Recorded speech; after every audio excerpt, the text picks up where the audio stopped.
আজকে আমি করব সম্পূর্ণ অন্যরকম স্বাদের মেথি পাবদা। পাবদা মাছ তো তোমরা অনেকেই অনেক রকমভাবে খেয়েছো। আমি যেভাবে করব একবার খেয়ে দেখো, তোমাদের খুবই ভালো লাগবে। এখানে আমি পাবদা মাছ নিয়ে নিয়েছি। মাছগুলোকে আমি নুন, হলুদ আর সাদা তেল দিয়ে ম্যারিনেট করে রেখেছি। এবারে আমি কড়াতে তেল গরম করে মাছগুলো ভেজে তুলে নেব। এখন দিয়ে দেবো আমি গোটা মেথি। মেথিটা ভাজা গন্ধ বেরোতে শুরু করেছে। এখন দিয়ে দেবো আমি কুচনো পেঁয়াজ। আমি এখানে মাঝারি সাইজে 2টো পেঁয়াজ নিয়ে নিয়েছি। পেঁয়াজগুলো ভাজা হয়ে এসছে। এবার আমি এর মধ্যে দিয়ে দিলাম 2টো কাঁচা লঙ্কা। এখন আমি এর মধ্যে দিয়ে দেবো 2টো মাঝারি সাইজের টুকরো করা টমেটো। ওপর থেকে আমি দিয়ে দিলাম রোস্টেড মেথি গুঁড়ো। এখানে আমি দিয়েছি ছোটো চামচের 1 চামচ মেথি। মেথি গুঁড়ো বেশি দিলে কিন্তু তেতো হয়ে যাবে। এবারে মশলাটা যাতে পুড়ে না যায় সেই জন্য আমি দিয়ে দিলাম জল।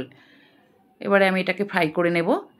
দিয়ে দেবো আমি হলুদ গুঁড়ো, আর দেবো আমি লঙ্কা গুঁড়ো, আর দিয়ে দেবো আমি অল্প করে নুন। কারণ যেহেতু মাছটা ম্যারিনেট করার সময় আমি নুন দিয়েছিলাম, তাই নুনটা আমি কম করেই দিলাম। এবারে আমি একটুখানি ফ্রাই হতে দেব। তেল ছাড়তে শুরু করে দিয়েছে। এখন আমি দিয়ে দেব জল। আন্দাজ মতো জল দিয়ে দিলাম। এবারে আমি এটাকে ফুটতে দেব। গ্রেভিটা একটু ঘন হয়ে এসছে। এখন আমি এর মধ্যে মাছগুলো এক এক করে দিয়ে দেব। মাছগুলো কিন্তু খুব হালকা হাতে দিতে হবে। পাবদা মাছ খুব নরম মাছ, তাই ভেঙে যেতে পারে। সেই জন্য খুব হালকা হাতে আমি এক এক করে মাছগুলো সব দিয়ে দিলাম। এবারে আমি মাছগুলো একটু সেদ্ধ হতে দেব, সেই জন্য আমি ঢাকা দিয়ে দিলাম। মাছগুলো সেদ্ধ হয়ে গেছে। এখন আমি নামিয়ে প্রথমে মাছগুলো সাজিয়ে দিলাম, তার ওপর থেকে আমি গ্রেভিটা দিয়ে দিলাম।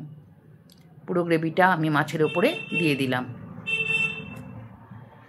এখন আমি দিয়ে দেব ধনেপাতা কুচনো, আর দেব আমি কসুরি মেথি। রেডি হয়ে গেল আমার মেথি পাবদা। এই রেসিপিটা তোমাদের কেমন লাগলো আমাকে অবশ্যই কমেন্ট করে জানাবে।